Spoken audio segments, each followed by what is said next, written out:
Hello everyone, and welcome to my bold and beautiful official channel.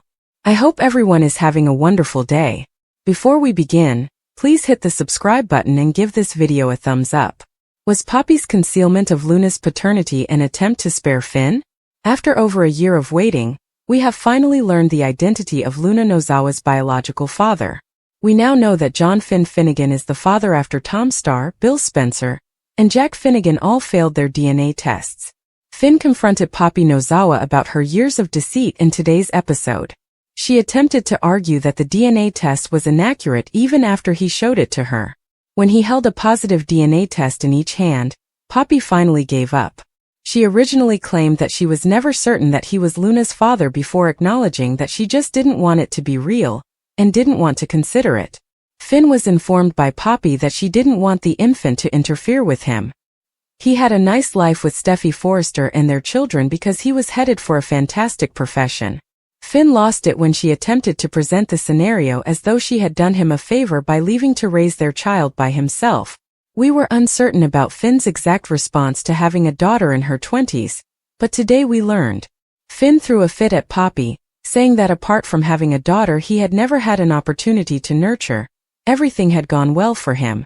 In addition, he is enraged because he believes Poppy has deliberately kept Luna away from him over the years. Given his response, it's very obvious that Finn already feels a connection to the girl, whom he hardly knows, and he isn't going to keep quiet. It appears to be a rather safe bet from which he will operate really rapidly. Finn will have to face reality once he comes to terms with his newfound paternity, as Luna is now behind house arrest at Bill's after killing 2 men. He is a murderer by blood, and he planned for his wife to be one of her victims. Lee wants sister gone forever, disowns Poppy? According to The Bold and the Beautiful, Lee Finnegan threatens to disown Poppy Nozawa, and declares her desire for her sister to be gone forever. Given Luna Nozawa's parentage and the buried John Finn Finnegan desire, Lee will have plenty of reasons to lose it. Fans of B&B are aware that Lee was furious when she believed Poppy had slept with Jack Finnegan all those years prior. We all watched Lee lose her temper when she accused Poppy of having an affair with her husband and getting Luna. When the DNA test revealed that Lee was wrong, she naturally apologized, but the reality is far worse. When Lee finds out that Poppy brought Finn to bed instead, can you imagine how enraged she will be? Poppy will undoubtedly be perceived by Lee as the repulsive aunt who corrupted her own adopted nephew. Lee will probably go on a tirade about how Poppy defrauded Finn of his virginity after he trusted her. Poppy bringing Finn that near and placing him in that disgusting circumstance will infuriate Lee. Lee may be upset that Poppy kept his daughter from Finn, even though she won't like that Finn is Luna's father. For Lee, it will only serve as evidence that Poppy committed a series of mistakes. To put it another way, when this shocking information becomes public, Lee will do all in her power to destroy Poppy. The only question is how Lee will learn the whole unpleasant truth. Because of the long-kept family secret, Lee might end up disowning Poppy and stating that she wants her sister to be gone forever. Will Lee attempt to convince her sister that Poppy must leave the area permanently and force her out of town? When Lee finally confronts Poppy about what she has been hiding, our B&B predictions suggest some spectacular scenes, so keep checking back for updates on all the crazy drama. After Brooke begs Ridge, Finn is sent to prison. Brooke complained in the CEO's office that after all of Carter's adjustments, nothing seemed the same. She explained to Carter that Ridge and Eric were essential to Forrester.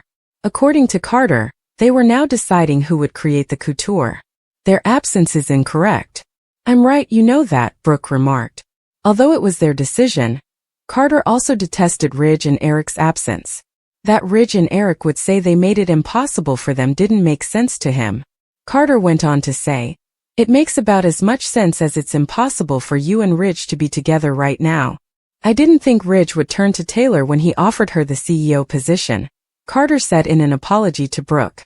Brooke spoke up for Ridge, saying that he had felt deceived by her and Carter. She restated her disapproval of Carter and Hope's actions.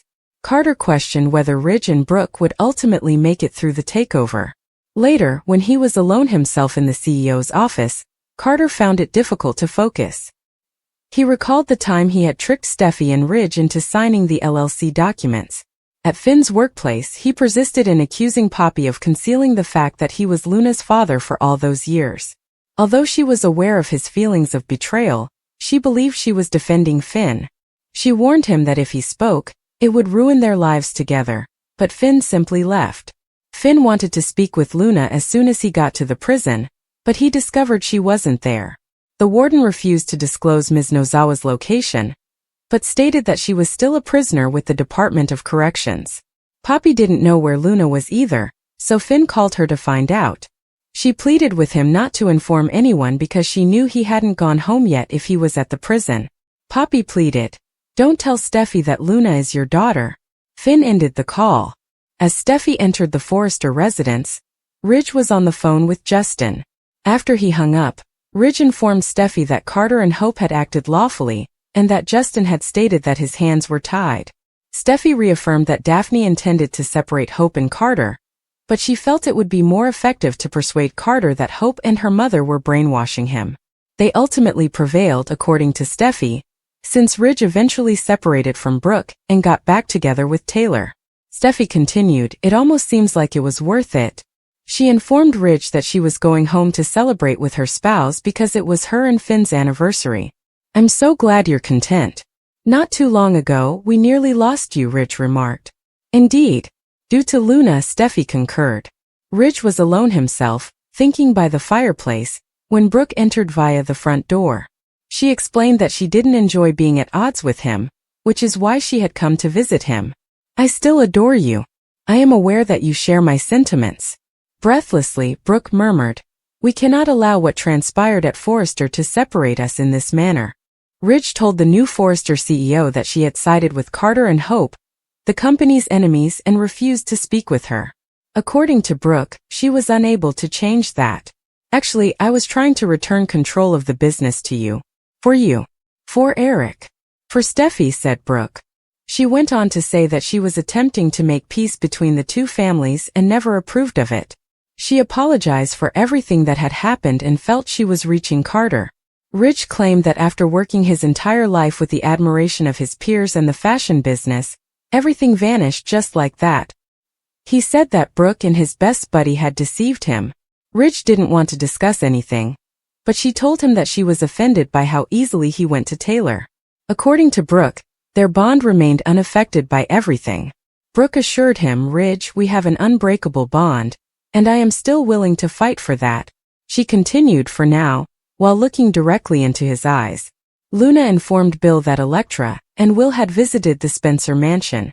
Luna was going to return to her TV viewing when Liam entered, so she hurried out the pool door. Luna waited outside in the dark and listened while Liam checked in on Bill, and they began discussing some business deals. Bill assured Liam that he would visit the office the following week. He was often curious about what Bill did at home. "Everything is okay, Liam." Bill reassured him, "I have everything under control." Bill shifted the conversation and inquired about Beth and Kelly. Bill recommended that he take them all out on the boat instead of Liam bringing them over on the weekend. Liam approved of the plan. Liam pointed out that it was the anniversary of Steffi and Finn. Bill inquired as to if Steffi's anniversary caused him any distress. Although he was glad Steffi was content, Liam declared he would always love her. He mentioned that Luna, the madman, had put Steffi in a cage a few months earlier. Steffi reflected on her marriage to Finn at the Cliff House. She questioned why he hadn't returned home yet. She lit candles all over the place to get ready. She remembered the day Finn rescued her from Luna's prison as she trod on a toy, a tiny figurine of a knight in dazzling armor. Finn entered and expressed regret for his tardiness. Holding his head in his hands, he sat on the couch. Steffi stated she would never be angry with him for coming home late on their anniversary, because what he accomplished was so meaningful, assuming it had to do with his job. He regretted having forgotten. Steffi calmed him down and explained to Finn that she was simply reflecting about his proposal, and how their bond had grown stronger every year.